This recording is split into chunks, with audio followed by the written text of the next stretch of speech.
ইমাম আলী মাকাম ইমাম হুসাইন ইবনে আলী রাদিয়াল্লাহু তাআলা আনহুর সেই শাহাদাতের চর্চা করতে গিয়ে ইনি কিভাবে কেন এই ময়দানে কারবালার দিকে এগিয়ে গিয়েছিলেন সেই বিষয়টা আমরা শুনতে চেয়েছিলাম। সেই ধারাবাহিকতায় আমরা শুনেছি ইমামে আলী মাকাম ইমাম হুসাইন ইবনে আলী কুফার অবস্থা দেখার জন্য ওনার চাচাতো ভাই হযরত মুসলিম বিন আকিলকে পাঠিয়েছিলেন। উনি ওনার দুই সন্তানকে নিয়ে গিয়েছিলেন। তখন অবস্থা খুব ভালো ছিল, তো যার কারণে ইমামে মুসলিম বিন আকিল ইমাম হুসাইনকে চিঠির মাধ্যমে দাওয়াত দিয়েছিলেন যে আপনি আসতে পারেন। ওদিকে ইয়াজিদের কাছে তথ্য যাওয়ার পর আমরা গত জুমাতেও শুনেছি উবাইদুল্লাহ ইবনে জিয়াদ আসার পরে কুফাতে আসার পরে কি মারাত্মক ঘটনা ঘটিয়ে দিয়েছিল। সেই উবাইদুল্লাহ ইবনে জিয়াদ মুসলিম বিন আকিলকেও শহীদ করে দিয়েছেন। যার ঘরে মুসলিম বিন আকিল ছিলেন হযরত হানি বিন ওরওয়া, ওনাকেও গভর্নর হাউসে এনে শহীদ করে দিয়েছিলেন। মোদ্দা কথা, আলে রসুলের সাথে যারাই সম্পর্ক রাখছে তাদেরকে শহীদ করা হচ্ছে। সে যখন 40,000 বায়াত গ্রহণ করেছিল ইমাম হুসাইনের পক্ষে, তো বড় আশ্চর্য লাগে 40,000 যদি তারা প্রতিবাদী থাকতো, বাস্তবিক পক্ষে তারা যে ওয়াদা দিয়েছিল জান মাল দিয়ে হলো ইমাম হুসাইনকে সহযোগিতা করবেন বলে ওয়াদা দিয়েছিল, এরা কিন্তু তাদের ওয়াদা রক্ষা করেনি, বরঞ্চ ওয়াদার বিপরীত করেছেন। কথা ছিল জান মাল দিয়ে ইমাম হুসাইনকে সহযোগিতা করবে, এরা দুনিয়ার লোভে পড়ে ইমাম হুসাইনের বিরুদ্ধে তলোয়ার নিয়েছিল। একটু বড় আওয়াজে বলি না নাউজুবিল্লাহ। যুগে যুগে যারা ইয়াজিদি হবে এরাও দুনিয়ার স্বার্থের জন্য যা ইচ্ছা তা করতে পারে, বড় জালেম হয়ে যেতে পারে। মানুষকে খুন করা কোনো ব্যাপার না। ইয়াজিদিদের বড় মারাত্মক চরিত্র, এরা দুনিয়া অর্জন করার জন্য আখিরাত বরবাদ করে ফেলে। বড় আওয়াজে বলি না নাউজুবিল্লাহ। এটাই আমাদের বড় শিক্ষা। আর ইমামে আলী মাকাম ইমাম হুসাইনের শিক্ষা কি? দুনিয়া চলে যাক, নিজের জান কোরবান হয়ে যাক, নিজের আওলাদ কোরবান হোক, আত্মীয় কোরবান হোক, মুহিব মুতাল্লিকিন শহীদ হয়ে যাক, এরপরই ইসলাম রক্ষা করার জন্য কোনো বাতিলকে সাপোর্টও করা যাবে না, নবীজির শরীয়ত এবং সুন্নতের উপর আমল করা ছাড়া যাবে না। ইসলামের কোনো ক্ষতি হয় যাদের মাধ্যমে, এদের কোনো অবস্থায় সাপোর্ট দেওয়া যায় না।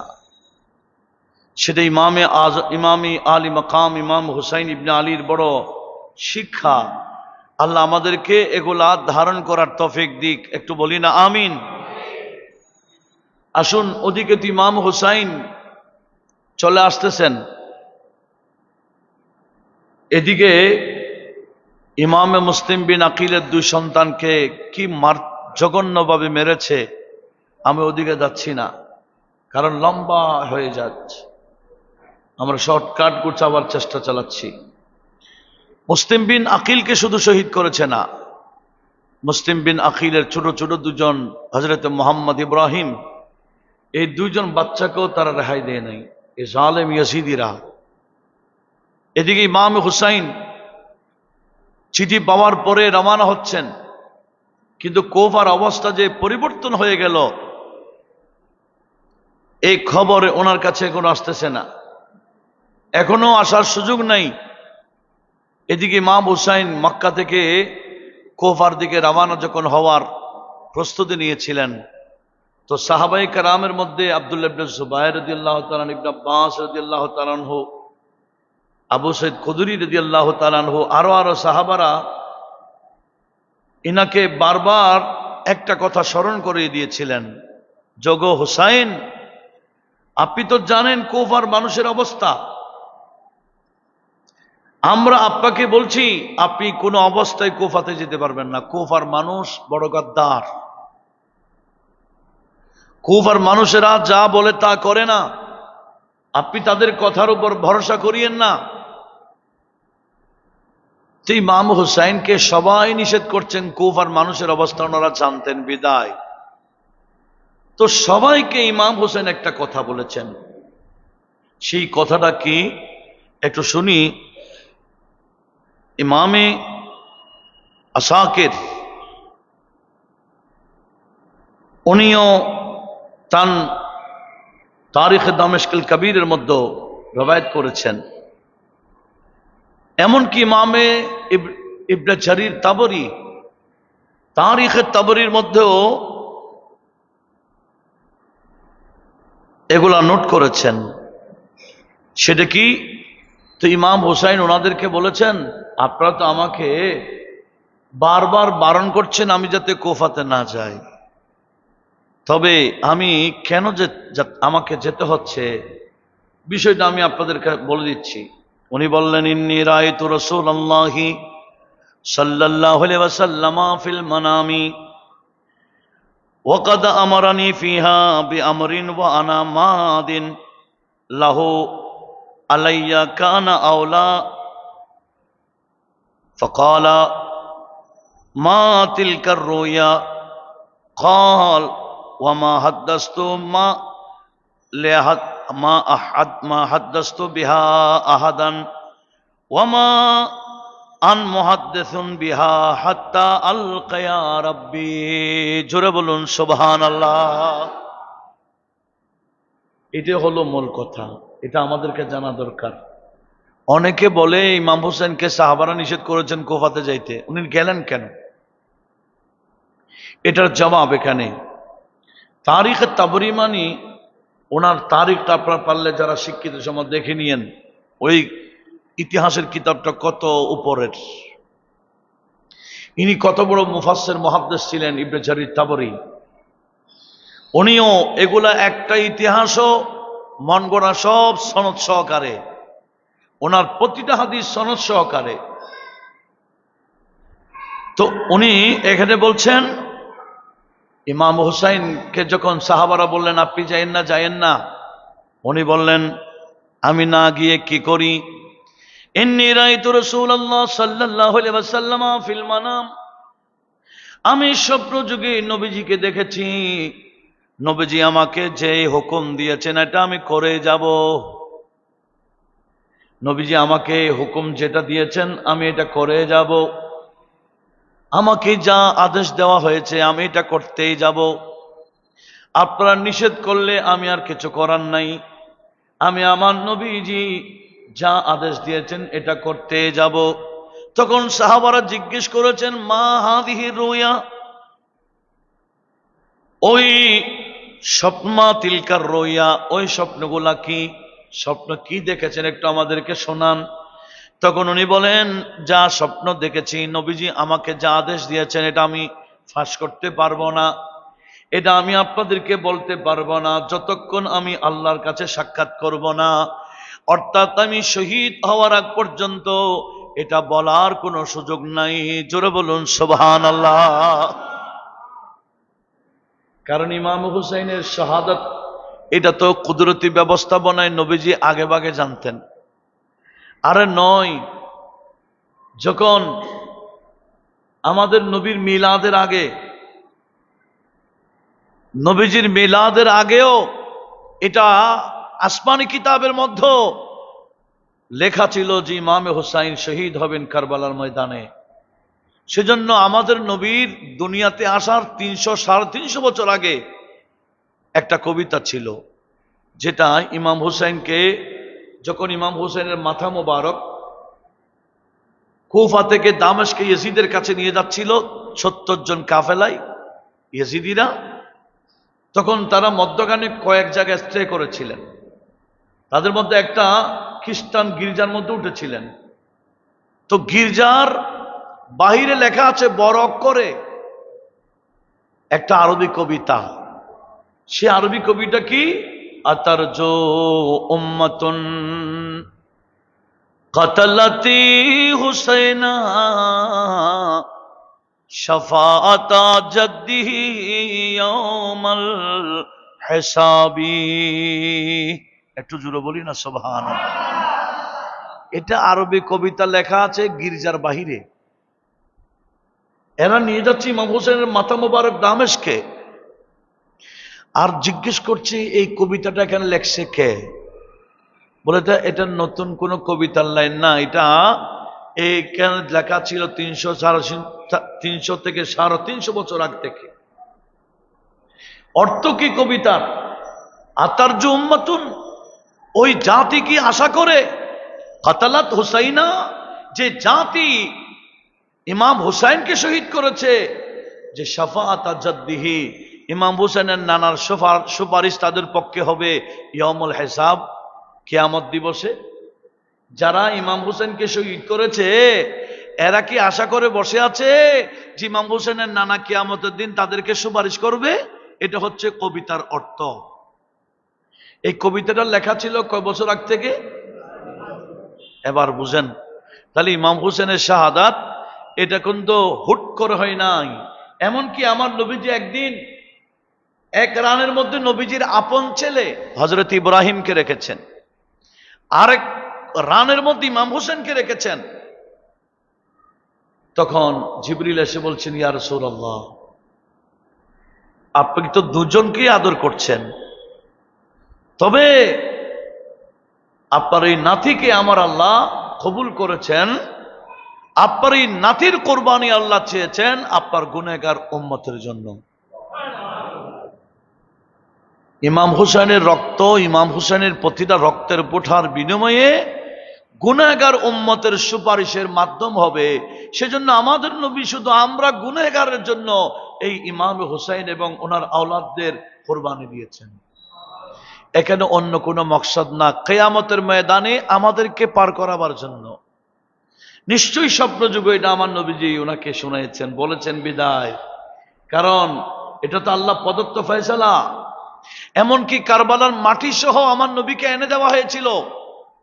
আমার নবীজি এটা দেখে কেঁদেও ছিলেন, হাদিসে পাকে আছে, তিরমিজি তো আছে, যে কারবালার মাটি, রক্তমাখা মাটি নবীজির সামনে আনা হয়েছিল জিবরিলের মাধ্যমে। তাহলে উনি যে শহীদ হবেন এটা তো ফয়সালা। এদিকে সাহাবায়ে কেরাম বারবার নিষেধ করছেন, আপনি যেতে পারবেন না। তখন উনি বলছেন, আমি না গিয়ে কি করি বলেন, আমি তো নবীজিকে স্বপ্নে দেখেছি। আর আমার নবীকে কি স্বপ্ন দেখলে কি স্বপ্ন না বাস্তব? বুখারী শরীফের মধ্যেও এবং সিহাসিত্তার প্রায় কিতাবের একটা রুইয়া আছে, রুইয়া মানে স্বপ্নের অধ্যায়, তাবির রুইয়া, স্বপ্নের তাবিরের অধ্যায়। এভাবে হাদিসের কিতাবের মধ্যে একটা চ্যাপ্টার আছে, এটা বুখারীতে আছে, তিরমিজি আছে, প্রায় হাদিসের কিতাবে আছে। সেখানে প্রত্যেকটা অধ্যায়ে হাদিসটা আছে। আমার নবীজি বলেন, মান রানি ফিল মানামি, যারা স্বপ্নে আমাকে দেখবে, ফাকাদ রানি, অবশ্য সে আমাকে দেখেছে। লিআন্না শায়তানা লা ইয়াতামাসসালু সূরাতি, কারণ ইবলিস স্বপ্নে যুগে বিভিন্ন সূরত ধারণ করে আসতে পারলেও ইবলিস কিন্তু আমি নবীর সূরত ধারণ করতে পারে না। সেজন্য আমাকে কেউ স্বপ্ন দেখলে স্বপ্নে বলে ওড়াই দিও না, আমাকে স্বপ্ন দেখলেও বাস্তব দেখবে। জোরে বলুন। এখন ইমাম হুসাইন নবীজিকে যে স্বপ্ন দেখেছেন, বলেছেন এটা কি অবাস্তব না বাস্তব? বলে আমাকে যেতেই হবে, নবীজি আমাকে হুকুম যেটা করেছেন এটা আমি পালন করে যেতে হবে, আমি কুফাতে যেতেই হবে। একটু জোরে বলুন। এভাবে ইমাম হুসাইন এই পরিবার নিয়ে, বাচ্চা নিয়ে রওনা হয়ে গেলেন। পথের মধ্যে আব্দুল্লাহ ইবনে মতির সাক্ষাৎ, উনিও নিষেধ করেছেন উনিও খায়রে খাকি দেখালেন, বলে কুফার অবস্থা আমরা জানি, আপনি ভালো করছেন না, এটা আপনি মুলতবি করে ফেললেন। এমনকি জুহাইর বিন কায়েস আল বাজলি, উনি হজে গিয়েছেন, হজ থেকে হজের কাজগুলা ফরয়েজ ওয়াজিবাত ওই 5 দিনের কাজগুলা সেরে উনি দ্রুত বেগে যে পরিবার নিয়ে গিয়েছিলেন, পরিবার নিয়ে ঘোড়ায় করে উনি আবার দ্রুত বেগে চলে আসতেছেন। উনি শুনেছেন ইমাম হুসাইন মক্কা থেকে কুফাতে রওনা হয়েছেন। উনি বলেন আমি হজের কাজ শেষ করে আগে ইমাম হুসেন কোথায় আছে দেখতে হবে। কেন? কারণ ওনার একটা ঘটনা আছে, উনি এক যুদ্ধের মধ্যে বিজয় লাভ করেছিলেন। তখন ওই যুদ্ধে নবীজির বেশি বয়স্ক সাহাবী হযরতে সালমান ফারসি ছিলেন। তখন উনি অনেকগুলো মালে গনিমত পেয়েছিলেন। হযরতে জুহাইর বিন কায়েস আল বাজলি মালে গনিমত পেয়ে উনি সেদিন বেশি খুশি হয়েছিলেন। তখন সালমান ফারসি বলেছেন, এই জুহাইর বিন কায়েস, তুমি আজকে মালে গনিমত পেয়ে এত বেশি খুশি হয়েছ? তোমার বাড়ি তো কুফার এলাকায়, কুফার পাশে তোমার বাড়ি। একদিন হুসাইন কুফাতে যাবে সপরিবার, সেদিন যদি হুসাইনকে শহীদ করা হবে, তুমি যদি ইমাম হুসাইনের সাথে সঙ্গী দিয়ে যদি তুমিও শহীদ হতে পারো, এই মালে গনিমত থেকে অনেক গুণ বেশি আল্লাহর পক্ষ থেকে নিয়ামত পাবে। এই সংবাদটা ওনাকে সালমান ফারসি দিয়েছিলেন। তখন উনি বলেন, আমি যখন শুনছি ইমাম হুসাইন কুফাতে রওনা হয়েছেন, ইনি হজের কাজগুলো সেরে দ্রুত বেগে উনি আসতেছেন, পথের মধ্যে ইমাম হুসাইনের সাক্ষাৎ হয়ে গেল। তখন উনি শুকরিয়া আদায় করলেন, যারা পরিবার বর্গ ছিল ওনাদেরকে সরু সামান যা ছিল সবগুলা দিয়ে বলছে, তোমরা যাও, আমাকে ইমাম হুসাইনের সাথে থাকতে হবে, আমি তোমাদেরকে বিদায় দিলাম, তোমরা বাড়িতে চলে যাও। যারা হজে ওনার সাথে আসছিলেন এদেরকে বাড়ির দিকে রওনা করে ইনি ইমামে হুসাইনের সাথে সঙ্গী হয়ে গেলেন। বলে এই সুযোগ, কারণ আমি তো এটা শুনেছি ইমাম হুসাইনের শাহাদাতের সাথে যদি এই মাকামে শাহাদাত অর্জন করে যায়, এটা দুনিয়াবি মালে গনিমত থেকে অনেক বেশি নিয়ামত আল্লাহর পক্ষ থেকে পাওয়া যাবে। একটু বলি না সুবহানাল্লাহ। উনিও সঙ্গী হলেন। এদিকে আরো কিছু যাওয়ার পরে খবর, ইমাম মুসলিম যে শহীদ হচ্ছেন, তখন মোহাম্মদ ইবনুল আশআস ওনাকে ডেকে বলেছেন, এই মোহাম্মদ ইবনুল আশআস, তুমি আমাকে আমল দিয়েছো বিধা আমি তোমাদেরকে কি কথা বিশ্বাস করে আমি যুদ্ধ আমার প্রতিবাদ বন্ধ করেছি। 70 জন নিয়ে গিয়েছিল ওনাকে ধরার সময়, বল তোমাকে তুমি আমন দিয়েছো বিদায় আমি বিশ্বাস করেছি, নতুবা যতক্ষণ জান থাকতো তোমাদের সাথে জিহাদ করে যেতাম। এখানে যখন এনে আমাকে মেরে ফেলা হবে, আমি তোমাকে জিম্মাদার দিচ্ছি। আমি তো আমার ভাইজান হোসেনকে বলেছি আসুন, পরিবেশ ভালো, কিন্তু এখন তো পরিবেশ খারাপ। তোমাকে আমার চিঠিটা, আমার এই খবরটা ইমাম হোসেনকে যে কোনো উপায়ে পৌঁছাইতে হবে, এটা তোমার জিম্মাদারি। তখন সেই জিম্মাদারিটা আদায় করেছে। কিরকম? এই চিঠিটা ইমাম একজন কাসেদের মাধ্যমে, দূতের মাধ্যমে ইমাম হোসেন আসার পথে পাঠাই দিয়েছিলেন। তখন ইমাম হুসাইন পরিবার নিয়ে ওই যে পথের মধ্যে রেস্ট করছিলেন, ঠিক ওই সময় মুসলিম বিন আকিলের ওই চিঠিটা একজন দূতের মাধ্যমে এসে পৌঁছে গেল। বলছেন, ওগো হুসাইন ইবনে আলী, আপনার সামনে যেন না, আপনার ভাই মুসলিম বিন আকিল জীবিত থাকতে চিঠিটা দিয়েছিলেন, আপনি আর সামনে যায়েন না। মুসলিম বিন আকিলকে শহীদ করা হয়েছে, এমনকি ওনাকে যিনি আশ্রয় দিয়েছেন ওরওয়া, হানি বিন ওরওয়া, ওনাকে শহীদ করা হয়েছে। এমনকি ওনাকে যারা যারা আশ্রয় দিচ্ছে তাদেরকে শহীদ করা হয়েছিল। এইভাবেই খবর যখন পৌঁছে গেল, ইমামে হুসাইন ইবনে আলী রাদিয়াল্লাহু তাআলা আনহু এবার সবাইকে নিয়ে একটা মিটিংয়ে বসলেন, কি করা যায়, কি করা যায়। মুসলিম বিন আকিলকে শহীদ করা হয়েছে, আমরা কি এখানে থাকবো না, চলে যাব, পিছনে চলে যাব? তখন মুসলিম বিন আকিলের আরব ভাইয়েরা ওই কাফেলায় ছিলেন, ওনারা বলছেন, না না, যে জায়গায় আমার ভাইকে এইভাবে শহীদ করা হয়েছে আমরা পিছপা হব না, আমরা সামনে যাব, আমরা সামনে যাব, দরকার বশত ভাইয়ের মতো আমরাও মাকামে শাহাদাত অর্জন করব। জোরে বলুন সুবহানাল্লাহ। তখন ইমাম হুসাইন সবার সামনে একটা বক্তব্য দিয়েছিলেন কি, আমরা তো দাওয়াতে যাচ্ছি, আমরা কোনো যুদ্ধে যাচ্ছি না। এই জালেমরা তো আমার ভাই মুসলিম বিন আকিলকে শহীদ করে দিয়েছে, আমাদের অবস্থা ঠিক থাকবে বলে আশা করছি না। এই মুহূর্তে আমার সাথে তোমরা যারা আছো, আমার আত্মীয় স্বজন, আমার মুহিব প্রেমিক, সবাইকে আমভাবে বলে দিলাম, যারা যেভাবে পারো তোমরা আমার থেকে সরে আপন আপন নিরাপদ স্থানে চলে যাও। ইমাম হুসাইন এই বক্তব্য রাখার পরে কেউ বলছেন না যে না, আপনাকে একা এরকম ফেলে আমরা কেউ যাব না, আপনার যে অবস্থা হবে আমরা সে অবস্থায় শিকার হতে রাজি আছি, আপনি শহীদ হলে আমরা কেন হব না? একটু জোরে বলুন না সুবহানাল্লাহ। এইভাবে ইমাম হুসাইন ইবনে আলী যখন কুফার দিকে রওনা হলেন, দেখছেন কুফাতে পৌঁছার আগে এই ফোরাত নদীর পারে এই কারবালা একটা ময়দান, যেটাকে কারবালা বলা হচ্ছে এখন, কারবালা, ওই ময়দানে যখন পৌঁছলেন দেখতেছেন ইয়াজিদি সৈন্যরা ওনাকে ঘেরাও করে ফেলেছে।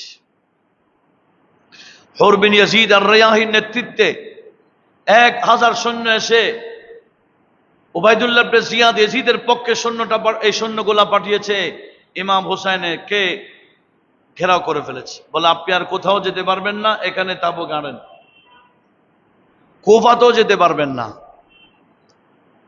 বলে কেন? বলে আমাকে তো কুফার মানুষ দাওয়াত দিয়েছে বিধায় আমি আসছি, আমি যাব না কেন? বলে না, আমিরুল মুমিনিন ইয়াজিদের হুকুম, আপনি কুফাতে যেতে পারবেন না, এখানে অবস্থান করুন। আপনার কাছে 2টা প্রস্তাব দেওয়া হচ্ছে, হয়তো ইয়াজিদের হাতে আপনি বায়াত গ্রহণ করবেন, নতুবা আমাদের বিরুদ্ধে যুদ্ধ করবেন, যে কোনো একটা হবে। ইমাম হোসেন বলে আমি তো যুদ্ধের জন্য আসি নাই, আমি যদি যুদ্ধের জন্য প্রস্তুতি নিয়ে আসতাম আমার পিছনে তো হাজার হাজার সৈন্য থাকতো, আমি তো ওই রকম কোনো প্রস্তুতি নিয়ে আসি নাই, আমি তো কুফার মানুষের দাওয়াতে আসছি। বলে না, আপনাকে এখান থেকে আর কোথাও যাওয়ার সুযোগ নাই, আপনাকে এখানেই থাকতে হবে, হয়তো ইয়াজিদকে মেনে নিবেন নতুবা যুদ্ধ করবেন, যে কোন একটা। তখন হুর বিন ইয়াজিদ রায়াহি উনি বলেন আমাকে 2 প্রস্তাব দিয়ে পাঠানো হয়েছে, এখানে 3 নাম্বার কোনো সুযোগ নাই। তো ইমাম হোসেন বলে, হুর বিন ইয়াজিদ রায়াহি, তুমি তো জানো আমি কে, আমার ব্যাপারে আমার নানাজান কি বলেছেন, আমার ভাইজানের ব্যাপারে কি বলেছেন, আমার আব্বার ব্যাপারে কি বলেছেন, আমার আম্মার ব্যাপারে কি বলেছেন, আমার সম্পর্ক কার সাথে তুমি তো জানো। এগুলা যখন বলেছেন হুর বিন ইয়াজিদ রায়াহির অন্তর গলে গেল। সেই ইমাম হুসাইনের ব্যাপারে যেভাবে কঠোরতা অবলম্বন করেছিলেন, ইনি এটাকে ফেলে দিলেন। ফেলে দিয়ে নামাজের টাইম যখন হয়ে গেল, আজান যখন হয়ে গেলে, তো ইমাম হুসাইন বলেন তুমি কি তোমার তাবুতে পড়বা না এদিকে পড়বা?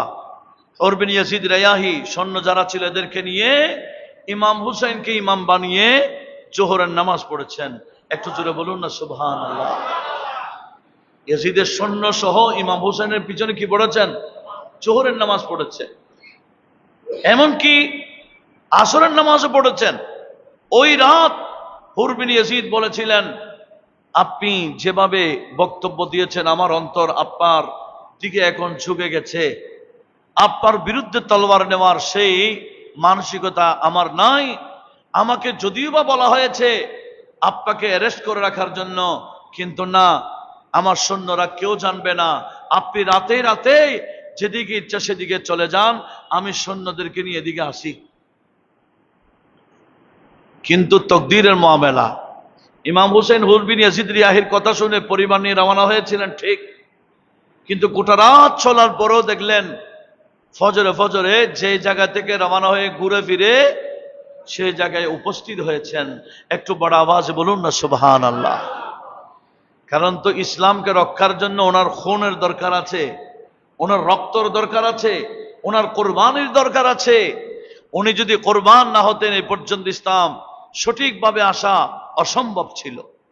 কারণ ইয়াজিদ ইসলামকে উল্টাই দিয়েছিল, নবীজি শরীয়ত এবং সুন্নতকে উল্টাই দিয়েছিল। সেই উল্টানো ইসলাম আসতো, যেভাবে আমাদের দেশে এখনো ইয়াজিদিরা ইসলামকে উল্টাবার চেষ্টা চালাচ্ছে, সবসময় উল্টা আমাদের সামনে উপস্থাপন করছে। দেখছেন না, আমার নবীজি বলেছেন, আমি দুনিয়াতে থাকাও তোমাদের জন্য কল্যাণ, আমি কবরে গেলে তোমাদের জন্য কল্যাণ করি। কেন? আমি দুনিয়াতে থাকলে উহাদ্দিসু লাকুম, তোমাদের সমস্যার সমাধান করি, আর কবরে গুলো আমার তোমাদের কল্যাণ করব, লাভ করব, যে তোমাদের আমলনামা আমার সামনে পেশ করা হবে। তোমাদের আমলনামায় সওয়াব থাকলে শুকরিয়া আদায় করব আল্লাহর, আর তোমাদের আমলনামায় যদি গুনাহ দেখি, আমি আল্লাহর দরবারে ক্ষমা প্রার্থনা করে তোমাদের গুনাহ মোচনের জন্য দোয়া প্রার্থনা করব। এটা তোমাদের জন্য বড় কল্যাণ। কিন্তু এক বক্তা এবং এখন বর্তমানে এমপিও, সে বলছে আল্লাহ ছাড়া আর কেউ লাভ করতে পারে না, এমনকি নবীও আমার লাভ করতে পারে না। এটা সম্পূর্ণ কোরআন এবং সুন্নাহর আকীদার উল্টা আকীদা। এখন আমাদের সামনে আকীদা উল্টা করে দেখানো হচ্ছে, কোরআন এবং সুন্নাহ মুআফিক অনুযায়ী হচ্ছে না। এটাই ছিল ইয়াজিদি কালচার, এটাই ছিল ইয়াজিদি আকীদা। সেজন্য যুগে যুগে ইয়াজিদিরা থাকবে, আছে, আরো হবে। তবে ইমামে আলী মাকামের আদর্শের উপর আমাদেরকে মজবুত থাকতে হবে। আল্লাহ আমাদের সবাইকে হুসাইনি হিসেবে কবুল করুক, বলি না আমিন। দেখেন, ইমামে আলী মাকাম ইমাম হুসাইন ইবনে আলী বারবার ঘুরে রাতের মধ্যে ওখানে ফজরে চলে আসছেন। এভাবে কয়েকদিন যখন হয়ে গেল, এই খবর গোয়েন্দার মাধ্যমে গভর্নরের হাউসে পৌঁছে গেছে। ওবাইদুল্লাহ ইবনে জিয়াদ জেনে ফেলেছে। সে ওবাইদুল্লাহ ইবনে জিয়াদ বলে, ওর বিন ইয়াজিদ আর রায়াহিকে সেনাপতি রাখা যাবে না। সে হোসাইনের প্রতি দরদ মায়া দেখাচ্ছে, তাকে সেনাপতি রাখা যাবে না, নতুন সেনাপতি নির্ণয় করতে হবে। প্রস্তাব নিচ্ছে কাকে সেনাপতি বানানো যায়, এক একজনের প্রস্তাব দিচ্ছে। সে তার মধ্যেই বেশি প্রস্তাব আসছে একজনের নাম, যার নাম আমর ইবনে সাদ। আমর ইবনে সাদের কথা যখন আসছে, বলে তাহলে ওনাকে নিয়ে আসো, ডেকে নিয়ে আসো গভর্নর হাউসে। আমর বিন সাদ উনি কে? উনি হলেন সাদ বিন আবি ওয়াক্কাস রাদিয়াল্লাহু তাআলা আনহুর ছেলে। সাদ বিন আবি ওয়াক্কাস উনি কে? উনি হলেন নবীজির 10 জন সাহাবীকে যে জান্নাতের শুভ সংবাদ দিয়েছেন। ওই 10 জনের মধ্যে একজন হলো সাদ ইবনে আবি ওয়াক্কাস, ওনার ছেলে হচ্ছে আমর। তাহলে দেখেন, 10 জনের মধ্যে একজন হলেন কে? সাদ বিন আবি ওয়াক্কাস, ওনার ছেলের নাম কি? আমর। এই আমরকে গভর্নর হাউসে আনা হচ্ছে কেন? ইয়াজিদের পক্ষে সেনাপতির দায়িত্ব নেওয়ার জন্য, ইমাম হুসাইনের বিরুদ্ধে যুদ্ধ করার জন্য। সে আসছে, বসাইলো, বলে আমর আপনাকে কেন ডেকেছে জানেন? বলে না। বলে আমাদের সেনাপতি হুর বিন ইয়াজিদ রিয়াহি হুসাইনের পক্ষে নরম অবস্থাতে আছে, এভাবে হবে না, আমরা সেনাপতি পাল্টাইব। আমি আপনাকে ডেকে পাঠিয়েছি, আপনাকে আমাদের পক্ষে, ইয়াজিদের পক্ষে সেনাপতির দায়িত্ব নিতে হবে। এই আমর বিন সাদ, ওনার চেহারা লাল হয়ে গেল, দাঁড়িয়ে গেলেন। বলে, এই উবাইদুল্লাহ, তুমি কার সামনে কি প্রস্তাব দিচ্ছ? আমি কে চিনো না? আমি সাদ বিন আবি ওয়াক্কাসের ছেলে, আর তুমি আমাকে হুসাইনের বিরুদ্ধে তলোয়ার নেওয়ার জন্য প্রস্তাব দিচ্ছ?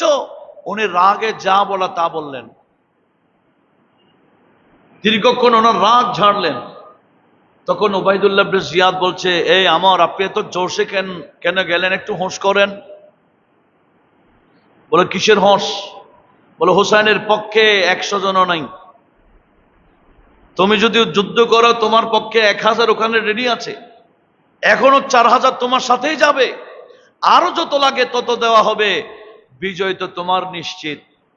হুসাইনের এই যুদ্ধে যদি বিজয় লাভ করতে পারো, মুলকের রায়ের গদি তোমাকে দেওয়া হবে। মুলকের রায় মানে তৎকালীন রায় বলা হয় তেহরানকে। কাকে? তেহরান মানে আমরা আগে না জানলে এখন তো বুঝি। হ্যাঁ, ইরানের রাজধানীর নাম কি? তেহরান। এই তেহরানের পুরাতন নাম কি? রায়। সৌদি আরবের রাজধানীর নাম কি? রিয়াদ। এটা তো নতুন নাম, এটার পুরাতন নাম হলো নজদ। যে নজদের জন্য নবীজি দোয়া করেন নাই, নজদকে পাল্টিয়ে রিয়াদ রেখেছে, মুলকের রায়কে পাল্টিয়ে তেহরান বানিয়েছে। এখন আমর বিন সাদকে যখন প্রস্তাব দিয়েছে যে তোমাকে ওই তেহরান বর্তমান বা রায়ের গদিটা তোমাকে দেওয়া হবে হুসাইনের যুদ্ধে যদি বিজয় লাভ করতে পারো, যার অন্তরে ইমাম হুসাইনের মহব্বত ছিল তার সামনে একটা বিশাল এক গদি এনে সামনে রেখেছেন। দেখেন, এগুলো আমাদের জন্য বড় শিক্ষা। কাহিনী বড় বড় মকসদ নয়, কাহিনী উপস্থাপন করা বড় উদ্দেশ্য নয়। আল্লাহ কোরআন শরীফে কাহিনী বলেছেন এবং বলেছেন ওয়াফি কাসাসিহিম ইবরাতুল লিউলিল আলবাব। আমি যে কোরআনে পাকে বিভিন্ন কাফেরদের কথা, নবীদের শানে যা বিয়াদবি করেছে, এগুলো আমি কাহিনীগুলা কোরআন শরীফে বলেছি, উদ্দেশ্য কাহিনী শোনানো নয়। ওয়াফি কাসাসিহিম ইবরাতুল লিউলিল আলবাব, যাদের আকল আছে এই আকলওয়ালারা এই কাহিনী থেকে শিক্ষা নিয়ে ফেলবে। এই আমর বিন সাদ এতক্ষণ জোশের মধ্যে ইমাম হুসেনের মহব্বত, নবীজির মহব্বতের কথা যার মুখে ব্যাপকভাবে বের হয়েছিল, এখন গদি একটা সামনে যখন এনে দেওয়া হয়েছে, এখন সে বড় পরীক্ষার মধ্যে আছে। একদিক দিয়ে নবী এবং আলে নবীর মহব্বত, আরেক দিক দিয়ে গদির মহব্বত। গদিও তো ছোট না, বিশাল এক গদি। এখন কি করা যায়? তখন আমর বিন সাদ কিছুক্ষণ অপেক্ষা করে এই ওবায়দুল্লাহ ইবনে জিয়াদ কুফার গভর্নরকে বলছে, ওবায়দুল্লাহ, তুমি আমাকে মুলকে রায়ের গদি দিবা, এটা কি মৌখিক বলছো না লিখিত দিবা? যে দাবিদার ছিল কিসের? নবী এবং আলে নবীর প্রেমিক। এখন কি নবী এবং আলে নবীর প্রেমিক আছে না গদির প্রেমিক হয়ে গেছে? গদির প্রেমিক হয়ে গেলে মন্দিরে ঢুকতে পারে, পূজাও দিতে পারে। গদির প্রেমিক হয়ে গেলে যা ইচ্ছা তা করতে পারে। এটা ইয়াজিদিদের খাসলত, নতুন নয়। গদির লোভ যাদের ঢুকে গেছে যা ইচ্ছা তা করতে পারবে। মানে একটা গদিটা লাগতেছে, বলে এখানে একামত দিন, বাদ দিয়ে ফেলো। কি কি বাদ দিতে হবে সেটা লিস্ট দাও, বাদ দিয়ে দিব, কোনো সমস্যা নাই, শুধু গদিটা লাগবে। এই যে আচরণ, এগুলা নতুন কিছু নয়, আমরা নতুন ভাবে দেখছি না। এই ইয়াজিদিদের আচরণ একটু শুনুন, এগুলো আমাদেরকে জানার দরকার আছে। এমনকি অনেকে না বুঝে ইয়াজিদি সাপোর্টার হয়েছিলাম, এই বুঝার পরে এখনো সুযোগ আছে হুসাইনি কাফেলার অন্তর্ভুক্ত হওয়ার। কারণ ইয়াজিদি হয়ে মরলে জান্নাতে যাওয়ার কোনো সুযোগ নাই, একটা সিজদাও কবুল হবে না। হুসাইনি হয়ে যদি মরতে পারি তাহলে জান্নাত আমাদেরকে শুভ কি ওয়েলকাম জানাবে, স্বাগত জানাবে। একটু জোরে বলুন না সুবহানাল্লাহ।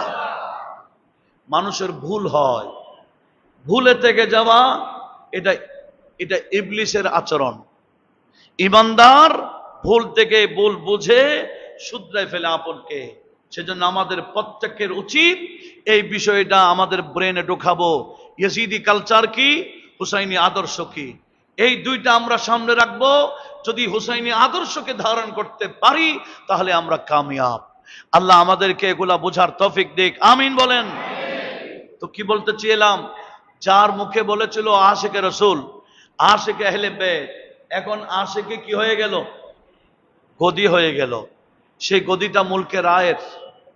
বলছে হুসাইন, এই ইয়াজিদ, ওবায়দুল্লাহ ইবনে জিয়াদ, তাহলে স্টাম্প দাও, লিখিত দাও, আমাকে সেনাপতির ড্রেস দাও, 4000 সৈন্য দিবে, এগুলা দাও। এগুলা নিয়ে 1000 সৈন্য তো কারবালাতে ফুরাত নদীর পারে ছিল, আরো 4000 গেছে। এদিকে ইমাম হোসেনের পক্ষে কয়জন? 70-72 জন। আচ্ছা, 70-72 জনের জন্য যুদ্ধ করতে কি 5000 লাগে? 5000? হ্যাঁ, এগুলার নাম জুলুম, যুদ্ধ নয়। এগুলার নাম জিহাদ নয়, এগুলার নাম কি? জুলুম। এই জুলুম করেছিল ইয়াজিদিরা, ইয়াজিদ বাহিনীরা। আজকে আমাদের দেশে ইয়াজিদের তরফদারি করতে, ইয়াজিদের নামের পরে রহমতুল্লাহ বলতে দ্বিধাবোধ করছে না, ইয়াজিদের তারই প্রশংসা করতে দ্বিধাবোধ করছে না। আমি একটা কিতাব রেখেছি, ইনশাল্লাহ এটার থেকে বয়ান দিব। আজকে সময় হবে না, আগামী জুমাতেও এটা থেকে বয়ান দিবে। এটা যিনি মারা গেছেন 597 হিজরিতে, এন্তেকাল 597 হিজরি, এখন চলো কত? 1448। 1448 থেকে 597 বাদ দিলে কত হয়? যা হয় আর কি, তত বছর আগে ওনার এন্তেকাল। তাহলে তত বছরের আগের, ওরা প্রায় 900 বছর আগের ইনি, বছর 900 বছর আগের ইনি মুহাদ্দিস। ওনার নাম আল্লামা জামাল উদ্দিন আবুল ফরাজ আব্দুর রহমান ইবনে আলী ইবনে মোহাম্মদ ইবনুল জৌজি, যাকে ইবনে জৌজি বলা হয়, যিনি বড় পীর শেখ আব্দুল কাদের জিলানীর দরবারও তাফসীর শোনার জন্য আসে যেতেন। গৌসবাকের আমলের ইবনে জৌজির কিতাব, এই কিতাবটা লেখা হয়েছে আর রাদ্দু আলাল মুতাআসসিবি আল আনিদি আল মানি'i মিন যাম্মি ইয়াজিদ। কিতাবের নাম, প্রায় 900 বছর আগের কিতাব, আর রাদ্দু আলাল মুতাআসসিবিল আনিদ আল মানি'i মিন যাম্মি ইয়াজিদ। যারা ইয়াজিদকে খারাপ বলতে নিষেধ করে, ইয়াজিদকে লানত দিতে যারা নিষেধ করে, ইনাদের বিরুদ্ধে কিতাবটা লিখেছেন। কি বললাম? ইয়াজিদের বিরুদ্ধে বলাকে যারা কি করে? নিষেধ করে।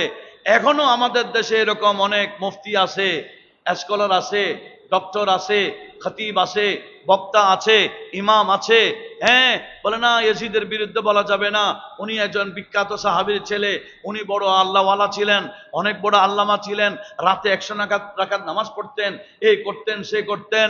ইয়াজিদের তারিফ করে, ইয়াজিদের বিরুদ্ধে কথা বললে যারা নিষেধ করে, প্রায় 900 বছর আগে আল্লামা ইবনে জৌজি কিতাবটা লিখে তাদের রদ করে দিয়েছেন। খবরদার, ইয়াজিদকে লানত দেওয়ার মধ্যে কেউ নিষেধ করিও না, সে মালউন, অভিশপ্ত। এটা কোরআন এবং সুন্নাহ দ্বারা প্রমাণিত। একটু বড় আওয়াজে বলুন নাউজুবিল্লাহ। সেজন্য এই কিতাব থেকেও শোনার দরকার আছে কি না? হ্যাঁ, শোনার দরকার আছে। অনেকে এগুলো তত্ত্বগুলো জানেন না, আমি এগুলো সব ফার্স্ট টু লাস্ট পড়ে এগুলো আমি আন্ডারলাইন করেছি। এমনকি আমার কিতাবের শুরুতে আমি ফেহরিস্ত করেছি, কোথায় কি আছে না আছে এগুলা সম্পূর্ণ বয়ান আপনাদেরকে ইনশাআল্লাহ দিব। দেখেন, এগুলা তথ্য জানার পরেও যদি কেউ ইয়াজিদকে মনে মনে ইয়াজিদের দিকে টানে, তাহলে বুঝেন আপনাকে জাহান্নামে টানে। এগুলা শোনার পরেও যদি আপনার মনটা ইয়াজিদের দিকে টানে, তাহলে বুঝতে হবে আপনাকে কে টানতেছে? জাহান্নামে টানতেছে।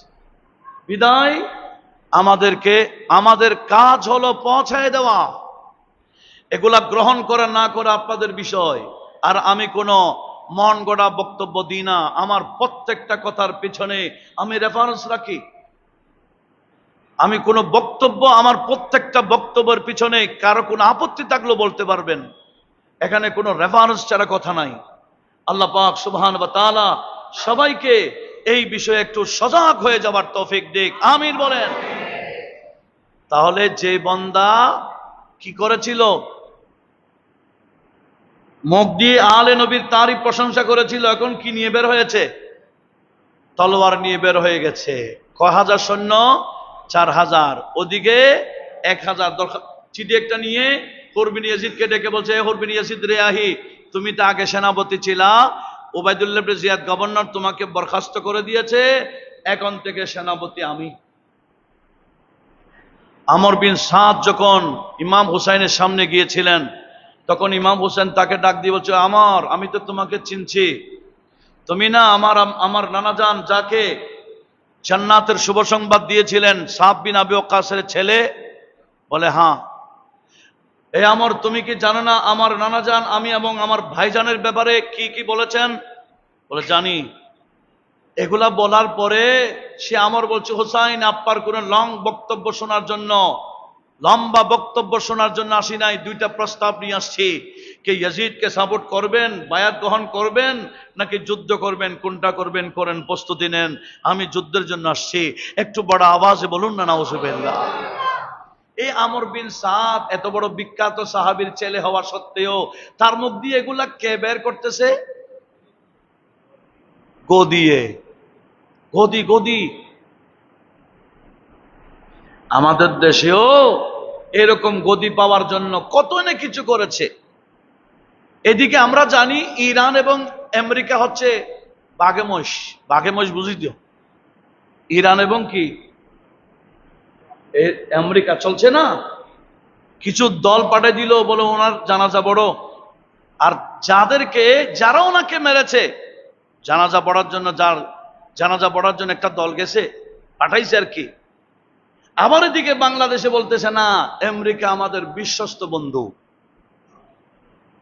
এদিকে একদল ইরানের জানাজা পড়ার জন্য পাঠাইছে, আর ইনি বলতেছেন কি আমেরিকা আমাদের বিশ্বস্ত বন্ধু। এদিকেও ইরানের দিকে, ওদিকে আমেরিকার দিকে, অথচ আমেরিকা ইরাক কি এক? হ্যাঁ, হুসাইন এবং ইয়াজিদ এক নয়। এরা দেখাবে আমরা হুসাইনি, আসলে ইয়াজিদি। ইয়াজিদি এবং হুসাইনি কখনো এক হতে পারে না। এরা দ্বিমুখী। যারা দ্বিমুখী আচরণ, এদের নাম মুনাফিক। এদের নাম কি? তো মুনাফিক কেউ বলতে হবে না, আচরণে বুঝতে হয়। আচরণে আমাদেরকে বুঝে নিতে হবে। বিদায় স্পষ্ট কথা বলতে চাই, এগুলা ফিতনা চলছে। এই ফিতনার ব্যাপারে আগাহ করে দেওয়া, সতর্ক করে দেওয়া প্রত্যেকটা আলেম ওলামার দায়িত্ব হয়ে পড়েছে। আল্লাহ পাক সুবহান ওয়া তাআলা আমাদেরকেও এই ইয়াজিদি ফিরকা থেকে সবাইকে হেফাজত করুন, ইনশাআল্লাহ। আমরা ধারাবাহিক এগুলা শুনবো।